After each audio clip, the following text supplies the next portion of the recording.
ஒரு நாளைக்கு அட்லீஸ்ட் 2 பேஜாவது எழுதணும்னு.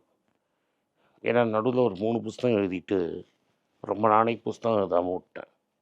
அதுக்கப்புறம் என் ஒய்ஃப் என்னை குத்தி கொடாய்ஞ்சு போன வருஷம் எழுத ஆரம்பித்தேன். ஒரு 4 மாதத்துக்கு முன்னாடியே எழுத ஆரம்பிச்சிருப்பேன். செப்டம்பர் இல்லாட்டி அக்டோபர் எழுத ஆரம்பிச்சிருப்பேன். டெய்லி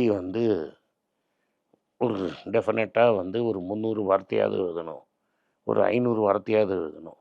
அது மெதுவாக 1000 வார்த்தை ஆகிடுச்சு. இப்போ ஒரு நாளைக்கு 1000 வார்த்தை எழுதாமல் என்ன எழுதுகிறோம், எதுக்கு எழுதுகிறோம் அப்படிங்கிறது முக்கியம் கிடையாது. 1000 வார்த்தை எழுதியே ஆகணுங்கிறது எழுத ஆரம்பித்து ஒரு புஸ்தகத்தையும் எழுதி முடிச்சிட்டேன்.